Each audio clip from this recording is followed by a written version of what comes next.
જય માતાજી મિત્રો, અમારા નવા વ્લોગમાં તમારું સ્વાગત છે. અને આજે મિત્રો અમારા ગામની અંદરથી ધારુસણ ગામમાંથી સાચનો કેમ્પ રાખેલો છે. દત્તા હાઈવે ઉપર જલોત્રા દત્તા ગામવાળા લોકો બધા લઈને જાય છે. તો અમારા અહીંયા ફોન આવ્યો તો મને કે કાકા આવી જાઓ ને વિડીયો બનાવવા. તો મેં કીધું હેડો આવી જાઓ. એ જલોત્રા દત્તા હાઈવે ઉપર જવાનું છે ને. હા, તો બધા અમારા ગામના યુથ મંડળવાળા ભાઈઓ મિત્રો બધા જઈ રહ્યા છે. અમે દર સાલ જશે. અમારો છાસમાં ત્રીજું વર્ષ છે. બરાબર. 3 વર્ષથી આ ત્રીજા વર્ષે જશે. એટલે અંબાજી સુધી તો નથી જવા જતા, પણ દોસ્તા સુધી જઈ હા અને 20 કેન છાસ લીધી છે. એટલે એટલું વિતરણ કરશે. અને મા અંબા હરેક જે ભક્તો છે, જે સેવા ભાવે છે, હરેકની મનોકામના પૂરી કરે.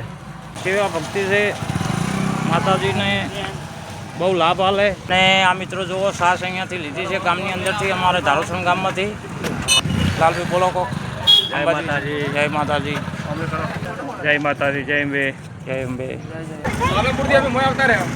ઓહો, પાલનપુરથી મોય જતા રહ્યા. તો બે મિત્રો પાલનપુરથી. અમારા રાહુલભાઈની જવો છો? જઈએ કેમ? હવે અમારે ગાડી ઉપડી છે. બધા જો મનોભાઈ જાજો. જય માતાજી. હજી તો અમારે ડૉક્ટર સાહેબ છે, પશુના ડૉક્ટર છે, પણ તે પણ અંબાજી જાય છે. શું ડૉક્ટર સાહેબ? બસ રેડી, મજા, શાંતિ શાંતિ. ગાડી લઈને અંબાજી જવાનું ને દર્શન કરવાને. દર્શન કરવાને કેમ્પનું આપનું આયોજન રાખેલું. હા, પેલું સાસનું આયોજન રાખેલું. હા, તો એ પણ વિડીયો બનાવીને આવ્યો સાસમાં. જય માતાજી. જય માતાજી. જય માતાજી. જય માતાજી. જય માતાજી. જય માતાજી. ઓહો ભગત. આમ તો વાટવાનું ચાલુ છે. હું ગામમાં ગયો હતો. ચોળી બોળી કેવી આવી છે ને જોઈ નાખો. આ ગારને તો હજી કોઈ આવ્યું નહીં. ગારને કોઈ આવ્યું નહીં, પણ આ ચોળી, હવે ચોળી ને ફૂલ બેઠા છે. કેટલા ભાડા કર્યા? હા. ચલો, ઠંડી છાશ મસાલેદાર.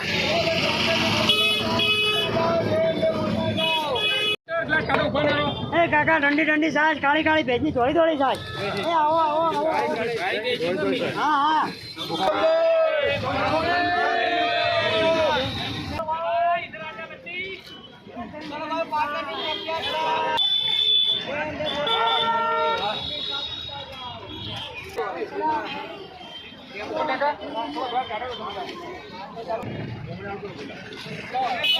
બોલતા જાઓ મોટા ભાઈ. કેમ બે ઠંડી છાશ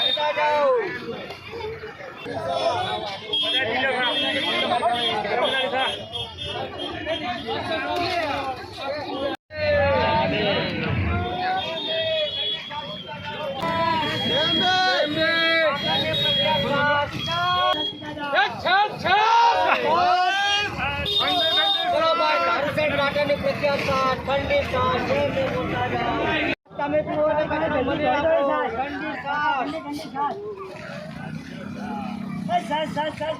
ભેજની થોડી છાશ.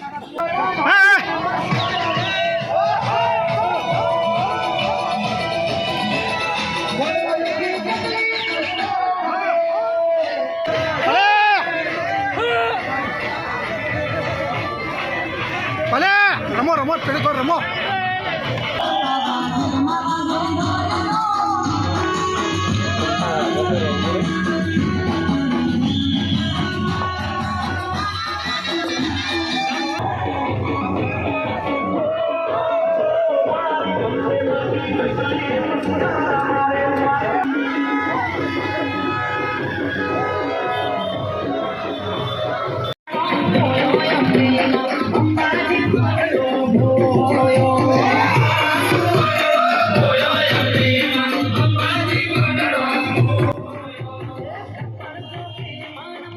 હવે અત્યારે વાગ્યા છે બપોરના 12 ને જમી લીધું છે. તો આપણે એટલા ગૌશાળાએ જવું છે. થોડા ગૌશાળામાં પૈસા ગાયને આપવા આવ્યા છે, એટલે કીધું આપી આવવાના. રામ ભરોસે આપવાના છે પૈસા. કોઈ ઘણા નહીં, પણ ફૂલને તો ફૂલની પોખડી પણ આપણે ગાયના નિમિત્તે આપી દેવા છે. એટલે અમારે બળદેવભાઈને અત્યારે આમધૂમ શ્રાવણ મને આમ બોલી હતી, બધાએ 100 રૂપિયા આલ્યા છે.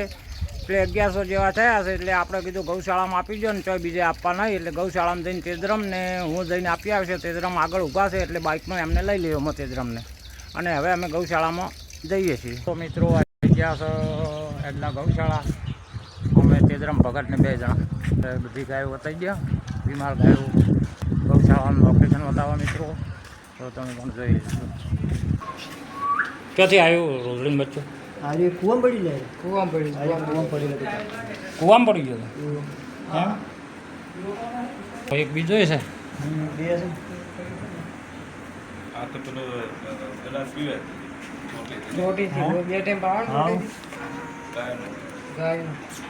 તો ટોટીથી હના થઈ જાય જબર દૂધ પીએ. શું કલાકાર કહો? શાંતિ મજા. દેખો મિત્રો આ ધોળા સસલા પણ અહીંયા છે એટલા ગૌશાળામાં. તો મિત્રો આ બધી બતકો છે. ગૌશાળાની અંદર બતકો પણ છે.